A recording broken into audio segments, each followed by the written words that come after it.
colelitiasis son los siguientes: edad mayor de 40 años, mujer, embarazo, ¿no? O posembarazo, el uso de anticonceptivos orales. Está relacionado a la patología biliar con la formación de estrógenos. Ya me voy.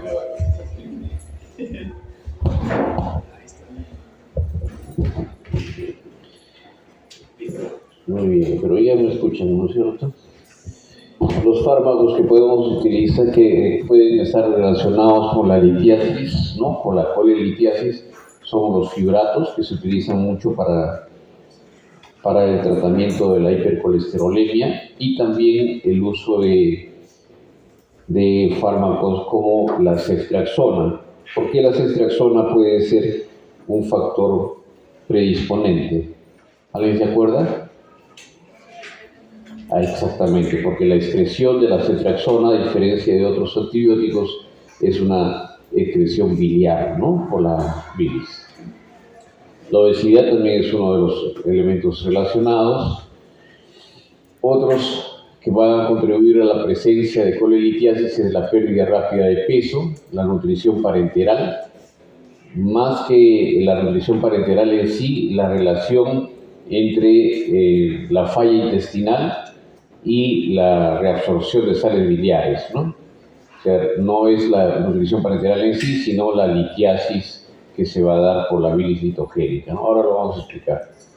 La diabetes mellitus tipo 2, cirrosis hepáticas, enfermedades de Lilium, enfermedades de absorción, enfermedades inflamatorias como Crohn, las dislipidemias, enfermedades hepáticas y metabólicas. ¿Cómo se produce esto? Existen 3 defectos, ¿no? Uno de ellos está relacionado con la supersaturación de colesterol. No es el mismo colesterol sanguíneo, ¿no? Es el colesterol biliar.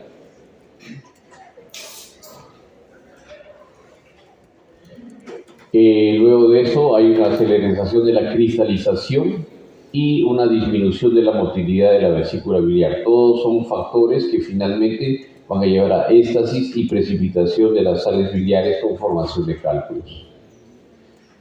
Factores de riesgo, aquí resumiendo: edad, ya saben, edad de pacientes jóvenes, mujeres obesas con pérdida de peso, embarazadas o en post-embarazo, en puerperio, uso de anticonceptivos, clorfibrato, estrógenos y progestágenos, que son probablemente las hormonas que llevan a esa mayor predisposición en mujeres, el uso de octreótido, ceftriaxona por su eliminación, predisposición genética, patología a nivel de ilium terminal. Esto lleva pues a una disminución de la absorción de sales biliares, descenso de HDL, del colesterol de alta densidad y aumento de los triglicéridos. El cuadro clínico es un dolor tipo cólico intenso, ¿no? Generalmente de 6 a 8 sobre 10. Puede también ser opresivo, que se va a localizar en el hipocondrio derecho. Generalmente se presenta después de los alimentos grasos, ¿no? El postprandial. ¿Qué sucede? Se contrae la vesícula, pero encuentra pues un obstáculo para la secreción, y esa contracción intensa va a ser pues que cause el dolor cólico, ¿no? Este dolor se puede irradiar al epigastrio, también hacia la espalda y a la escápula, sobre todo derecha. Sudoración, ¿no? Por una descarga adrenérgica, palidez, náuseas y vómitos. Los vómitos pueden ser al inicio alimentarios, biliares. El signo de Murphy positivo, creo que se acabó la batería.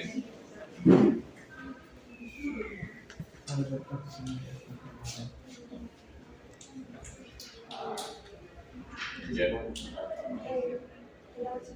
Ahí va a buscar. ¿Ya? No, está baja batería, no entiendo.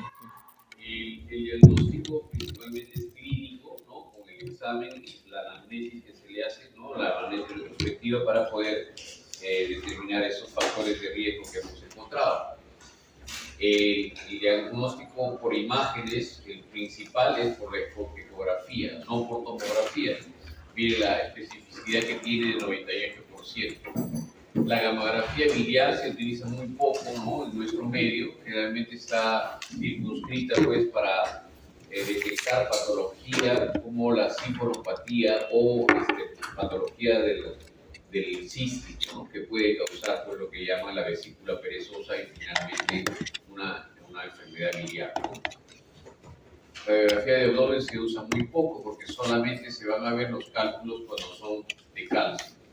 Y la tomografía, ¿no? Tiene una relativa especificidad sobre el diagnóstico, muchas veces nos lleva a errores porque la presencia de cálculos no es detectada, muy bien detectada por la tomografía.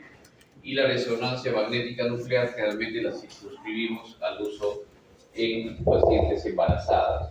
No se les puede hacer una tomografía y por alguna razón tampoco la ecografía, entonces vamos a hacer la resonancia magnética. La resonancia magnética más la utilizamos porque pensamos en que puede haber alguna patología biliar, biliar del colédoco asociada, ¿no? No porque tenga una patología solamente vesicular. Esa es una ecografía clásica, ¿no? Donde se ve, pues, la pared no está tan engrosada, pero sí se ven los cálculos y se ve una sombra acústica posterior, ¿no? Ese diagnóstico de litiasis vesicular. Y aquí, en una radiografía, cálculos que generalmente son de colesterol. Ahora, en todos los casos se operan los pacientes que tienen cálculos en la vesícula biliar. ¿En qué casos se operan? Cuando son sintomáticos, ¿no? El resto no se operan, pero en algunos casos podríamos hacer una colecistectomía profiláctica. ¿Sí? ¿En qué casos? Astronautas, marinos mercantes, ¿no? O aquellos serumistas que se van a los pueblos muy alejados y tienen cálculos en la vesícula, entonces no van a poder llegar a un centro de salud, ¿no? Rápidamente, y si es que esto les ocasiona una colecistitis aguda, entonces no van a poder tener la atención, ¿no? Por eso es que si es que tienen esta condición, ¿no? Sí debería hacerse una colecistectomía, idealmente laparoscópica, ¿no? Pero no todos los pacientes que tienen cálculos en la vesícula biliar se operan. ¿Quiénes se operan? Los que tienen síntomas gastrointestinales superiores. ¿Cómo qué? A ver. Un síntoma que digan, este paciente tiene cálculos en la vesícula por la ecografía y tenemos que operarlo. Ya, vómitos. Dolor, vómitos y algo más. Dispepsia, ¿no? Dispepsia, alimentos, ¿no? Cualquier tipo de alimento, las náuseas y vómitos y dolor. Esos son síntomas también, por eso les llamo gastrointestinales superiores, que pueden darse por una gastritis, por una pancreatitis o por una colecistitis. Sin embargo, cualquiera de los síntomas que se presenten, más la imagen de cálculos en la vesícula, sí es indicativo de una colecistectomía. ¿De acuerdo? Muy bien, el tratamiento es quirúrgico, con síntomas, obviamente, ¿no? Y la complicación de la litiasis es una colecistitis aguda. En algunos casos puede dar pancreatitis también, ¿no? La causa más frecuente de pancreatitis en nuestro país, en nuestro medio, es la pancreatitis biliar. No necesariamente es la migración de un cálculo por el colédoco y esto va a ocasionar físicamente obstrucción con un 15% de unión, ¿no? De desembocadura única con el Wilson, ¿no? O sea, no es solamente la teoría de Opie de 1901 donde llega el cálculo distalmente y causa un incremento de la presión del conducto de Wilson, no.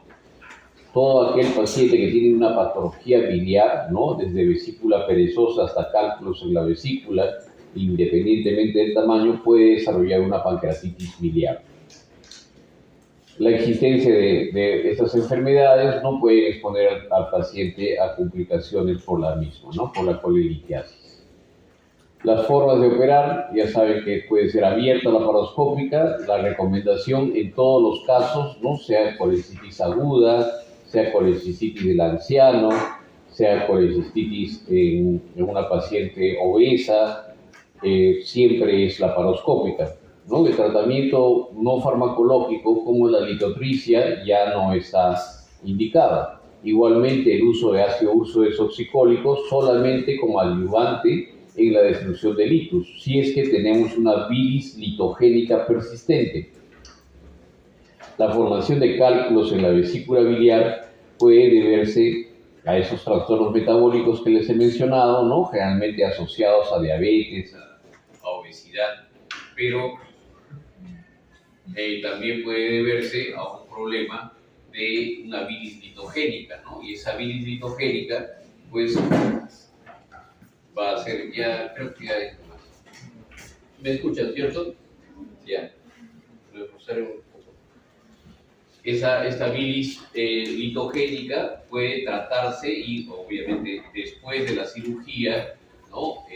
No antes, después de haber sacado los cálculos, se puede dar tratamiento con ácido urso desoxicólico para evitar la formación de nuevos cálculos, pero ya no en la vesícula, porque obviamente no la tiene, pero sí podría darse en el coledo. Entonces, si determinamos esto, se puede dar este tipo de tratamiento. Estas son las formas, ¿no? Cirugía abierta y cirugía laparoscópica, ¿no? Ya ustedes han leído el consenso de Tokio, en qué caso se hace una colecistitis, una colecistectomía abierta, en qué caso se hace laparoscópica y en qué caso se tiene que hacer un drenaje o una colecistostomía transhepática para disminuir la presión de la vesícula biliar. No en todos los casos la colecistostomía va a terminar en una colecistectomía y hay algunos casos donde se atrofia la vesícula y pues no hay más que hacer, no tenemos que sacar la vesícula. Las vesículas escleroatróficas, ese es el término que se le da, son vesículas muy pequeñas, ¿no? Del tamaño de mi dedo pulgar más o menos, ¿no? Que no tienen mayor función. Ya está en discusión si se deben o no operar, ¿no? Muchas veces estas vesículas escleroatróficas están asociadas a patología biliar de los conductos, ¿no? Tanto del colédoco como del hepático. Por lo tanto, la cirugía puede ser mucho más riesgosa, ¿no? Y no le va a dar gran beneficio al paciente porque la vesícula ya no está funcionando, ¿no? Es una vesícula excluida. Solamente nosotros vamos a planificar una colecistectomía de una vesícula excluida o esclerotrófica si tenemos un gran índice de sospecha de que pueda tener enfermedad neoplásica. ¿De acuerdo? Si no pensamos en ello, no tenemos por qué sacar esa vesícula. Colecitis aguda, ya les he mencionado esto, así que no vamos a repasarlo. Los criterios de Tokio para cada uno de ellos, el diagnóstico, ya saben que tiene que hacerse la cirugía de manera precoz, ¿no?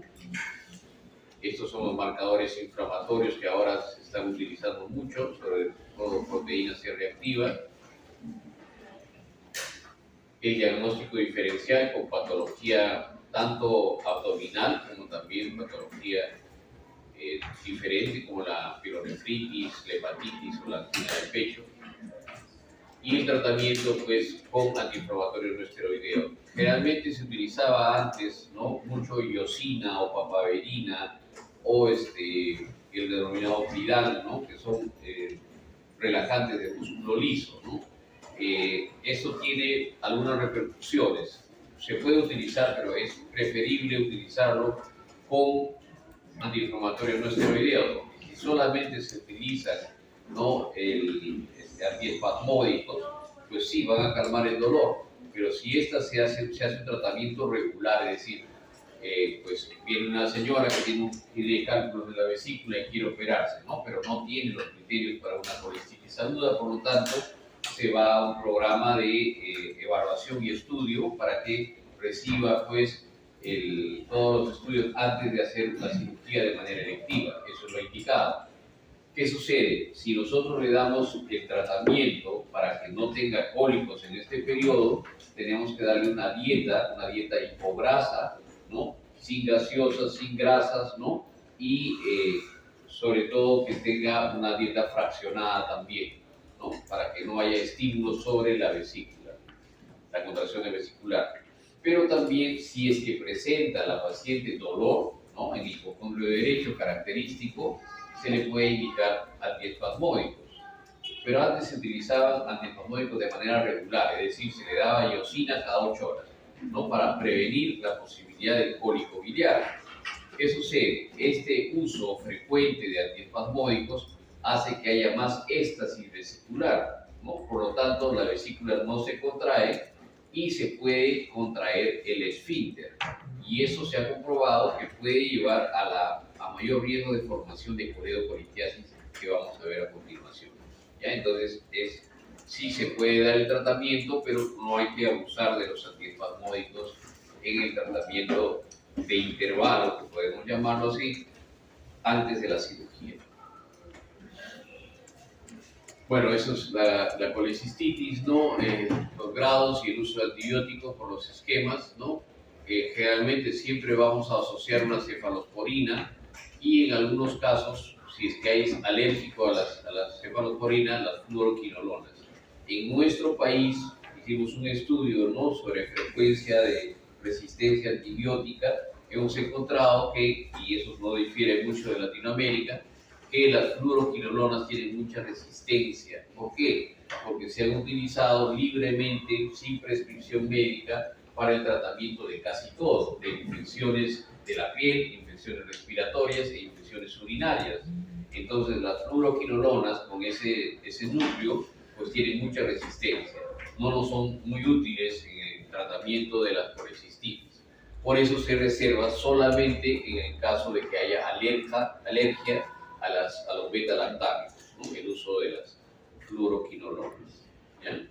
Y vamos a combinarlos, si es que pensamos que es un grado 3, no solamente las cefalosporinas, sino utilizar con un antianaeróbico, que en este caso es metronidazol, ¿no?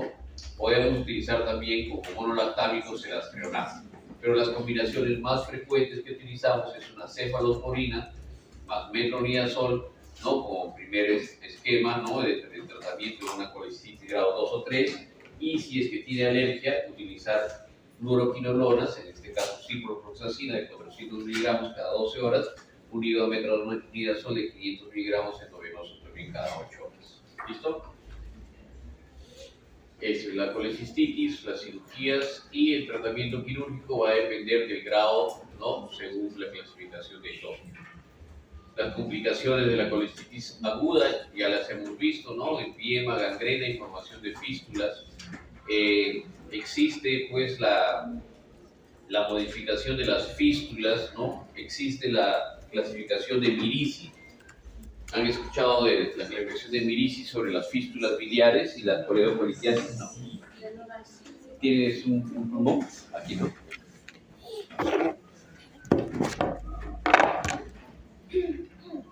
Básicamente la clasificación de Mirici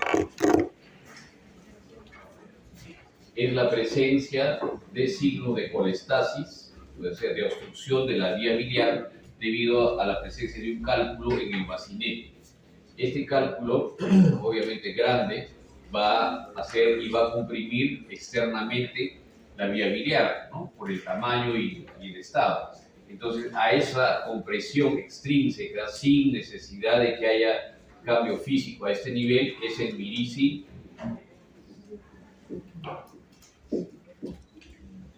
1. ¿Ya? Cuando el cálculo va avanzando,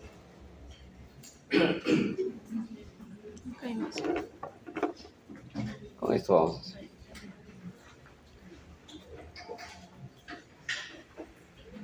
Esa es una compresión extrínseca. El cálculo puede ir avanzando de tal manera que se va a localizar entre el bacinete y la vía biliar, ¿no? Ya ese es el Mirici 2. Si este cálculo avanza y establece ya una fístula colecisto de la vesícula coledociana, es el Mirici 3. Y el Mirici 4 es la presencia del cálculo dentro del colédoco. ¿Ya? Entonces, esa es la clasificación de la fístula biliar y la progresión de la misma a partir de un cálculo en en la vesícula, en el bacinete, que finalmente se transforma en una coledocolitiasis. ¿Está bien?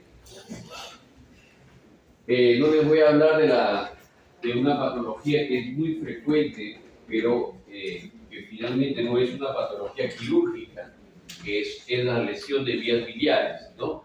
Eso les recomiendo que lo lean porque desde que empezó la colecistectomía laparoscópica, la frecuencia de lesión de vía biliar se ha incrementado, ¿no?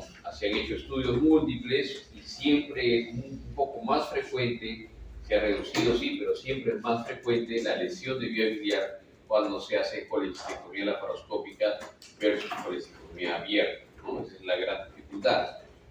Y recibimos, sobre todo de manera cíclica, ¿no? Cuando los cirujanos después tuvieron la pandemia, por ejemplo, no se podía hacer la laparoscopía y tenían que hacer cirugía abierta, ¿sí? Pero no estaban entrenados porque ha habido generaciones, ¿no?, que no han hecho cirugía abierta, que saben hacer las operaciones mucho por laparoscopía, pero no por cirugía de conversión.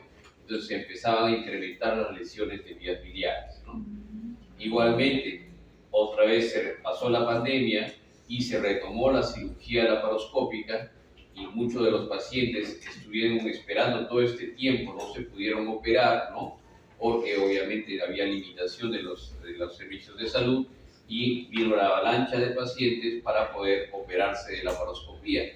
Muchos de ellos pues tenían la vesícula progresando en estados mucho más difíciles que una litiasis vesicular primaria y llevaban pues a mayores complicaciones, ¿no? Entonces hemos recibido 2 olas prácticamente de pacientes con lesiones de vía biliar y ahí hay una clasificación, la clasificación de Bismuth, ¿no?, para ver el tipo de lesión de vía biliar.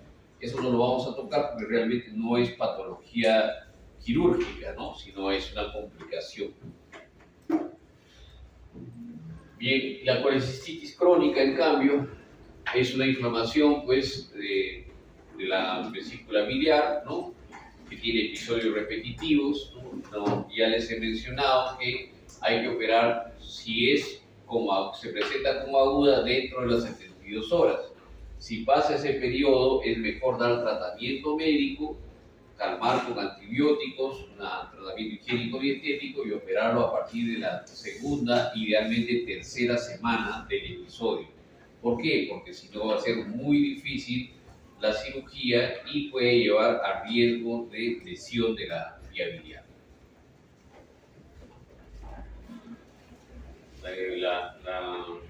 La imagen, ¿no?, de la colecistitis calculosa contraída, el incremento, y la colecistitis enfisемatosa generalmente se va a presentar pues, en diabéticos, en pacientes quemados, ¿no?, y es básicamente por una producción de las bacterias anaerobias y hace una especie de translocación, ¿no?, sobre la mucosa y por eso se ve ese tipo de vesícula, ¿no?, enfisемatosa. También hay la vesícula en porcelana, donde ya esta pared se calcifica, ¿no? Generalmente es una vesícula de una enfermedad de mucho tiempo de evolución y ahí sí hay que descartar la posibilidad de que sea transformado en un problema neoplásico. La colecistitis alitiásica, ya les he mencionado que básicamente el mecanismo es totalmente diferente a la fisiopatología de la litiasis vesicular, ¿no? Aquí se va a presentar el daño en la mucosa y en la pared, básicamente por un problema de circulación, de perfusión tisular, ¿no? La perfusión tisular está comprometida. ¿En qué pacientes? En pacientes críticos, pacientes en shock, pacientes quemados, politraumatizados. Entonces, no hay buena circulación esplácnica y eso finalmente afecta a la vesícula biliar, ¿no? Muchas veces tenemos pacientes que han sido sometidos a una cirugía grande, ¿no?, que no tenían ningún problema vesicular y después de 2 a 3 semanas en una evolución tórpida con focos sépticos presentan un cuadro de colecistitis aguda, ¿no?, alitiásica. Listo. Vamos a hablar un poquito ahora de la patología hepática benigna. Y ya acabamos porque he coordinado con el doctor Cruzaley, que él es especialista en hepatobiliopancrática, para que les haga la parte de hepatocarcinoma. ¿Cómo es esto?